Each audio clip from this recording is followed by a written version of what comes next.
So for my presentation, I chose to do the music of the Philippines, where it started and where is it today. I chose this specific country for a lot of reasons. I've always found the Filipino culture to be very unique in its own right. I didn't know I would meet my beautiful girlfriend. Shout out my beautiful girlfriend. Um, who she's from the Philippines. She was born in Manila.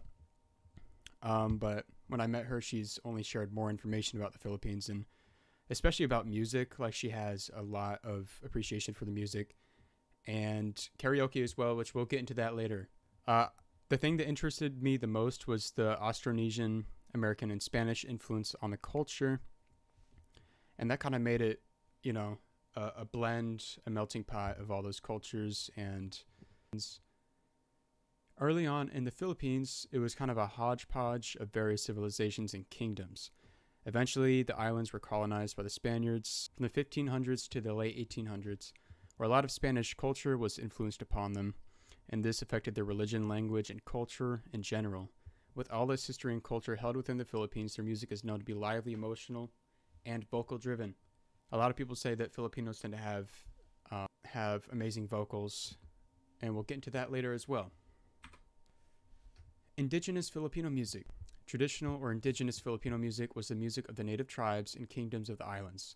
This music often used bronze, bamboo, and wood-based instruments, leading to what people call a tropical sound. Instruments such as the agong, kulintang, gambol, and much more. I mean, obviously this is from like an older time, so some of their instruments from that time were, I guess you could call them more primitive, and people would tend to associate them with island sounds, and tropical sounds. Here's an example of that.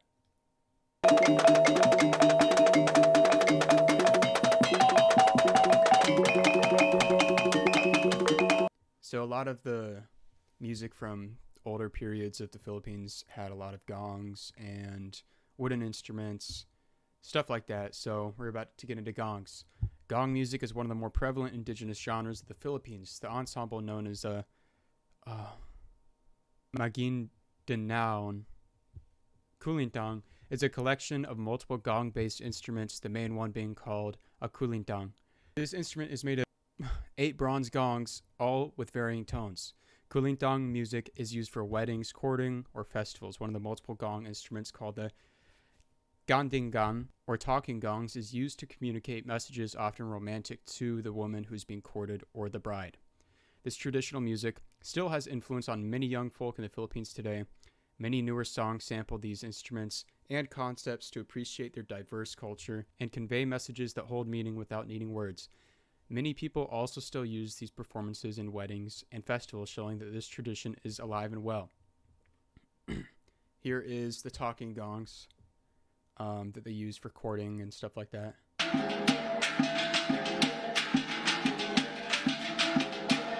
Here is Panteo's Eclipse. Came out in 2022, and they're like kind of like a jazz lo-fi hip-hop type of group from Toronto. They're Filipino, so they use a lot of sampling from the kulintang.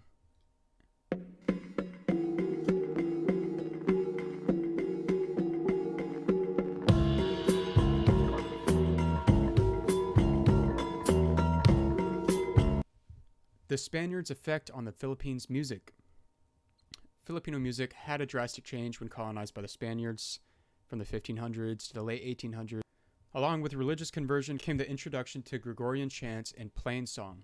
Due to the European influence, many children were taught how to play European instruments like guitars, organs, pianos, and flutes. Choirs became a lot more prevalent compared to the smaller groups of vocalists used in more traditional music.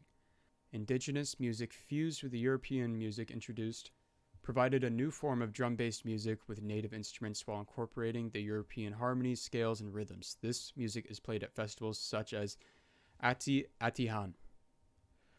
Ati Atihan was originally solely based on indigenous traditions, but eventually combined with those of the Catholic Spanish, such as Santo Niño, the Holy Child Jesus, as we can see in this picture down here. I think it's worthy to note that the indigenous people of this specific region were dark-skinned, so I'm just saying that. These events combined Catholic themes with pre-colonial music and dance rituals, blending Spanish and musical structures, for example, major and minor keys, fixed meters, with native free rhythms and monophony. So we're going to take a look at some of their Catholic, pretty traditional Catholic choir right here.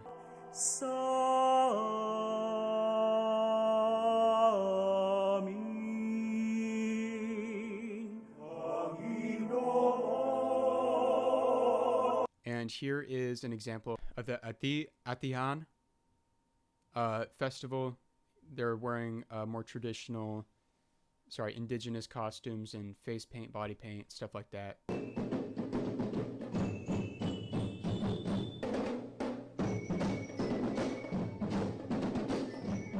Instrumental traditions also grew, especially with the introduction of the Spanish guitar, harp, and rondalla ensemble. So the rondalla ensemble is an ensemble from Spain, and here's a little picture of them down there. Filipino folk music.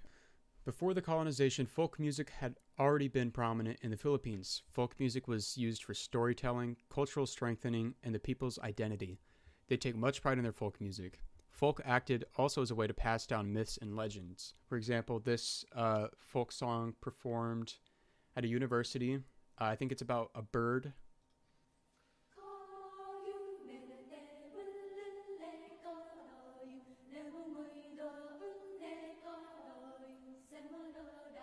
They also used folk songs to help strengthen their community and their culture during hard times. So during times of duress, for example, American colonization or the Marcos dictatorship, people of the Philippines used this genre of music as a quiet form of protest, performing songs like Galugan, Marangal na Daliin, and then that word, I'm sorry, it's really hard for me to read it, and Bayan Ko. Songs like this strengthened defiance by utilizing metaphor and melody to preserve their indigenous identity while subtly protesting colonial power. Filipinos managed to preserve cultural life within colonization by incorporating European musical patterns and Catholic hymns with their own native styles. Here are some types of Filipino folk songs. There's the serenade, a composition which consists of several movements and has no fixed form. A lullaby, songs sung to send a child or baby to sleep. A work song, music to inspire workers at work. And there's many more. Folk music is deeply ingrained in the Filipino culture. Even today, many families still hold those traditions. And here's an example of kind of a song about their pride in their country and stuff like that, which they would sing during, oppression from colonization or a bad dictator.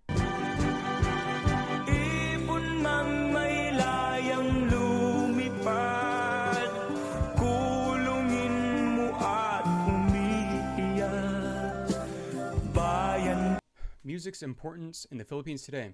Music was and is so important to the Filipino culture. In fact, a term was even coined for their music, OPM, Original Filipino Music. OPM was made to set Filipino composed pieces apart from other countries. And just like every other country, there's genres that can range from, their traditional folk songs to rap, rock, R&B, and jazz. Filipinos have always had an intense love for music. Karaoke is a huge pastime in the Philippines, acting as a celebration of music and community, a national activity, and a ritual for fostering bonds. Karaoke spots are littered throughout their cities. Many people recognize Filipinos as some of the most vocally gifted people in the world, and there are some theories to why this might be the case, but a lot of people attribute it to their languages often requiring a range of throat, chest, and head noises, but undoubtedly the Filipinos' music-centric culture also plays a role. OPM is highly valued in the Philippines as it represents continuing tradition, whether former colonies, periods of colonization, or the current state of the nation.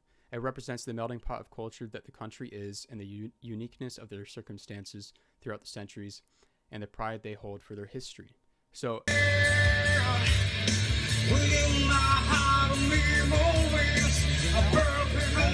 pretty dang good.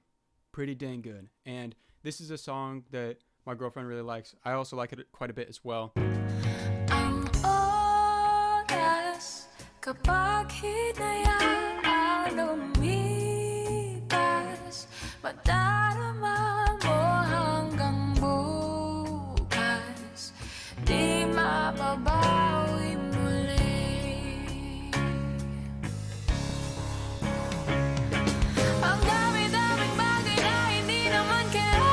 Here's my conclusion.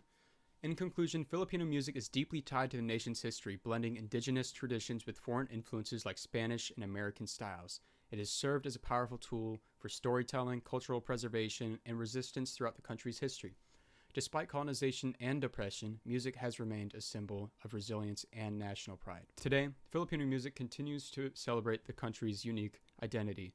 It blends traditional sounds with modern influences, reflecting the rich cultural heritage of the Philippines. Music, including activities like karaoke, remains a beloved part of Filipino life, bringing people together and reinforcing their shared history and pride. That is why I chose to do this project on the Philippines. But thank you for watching.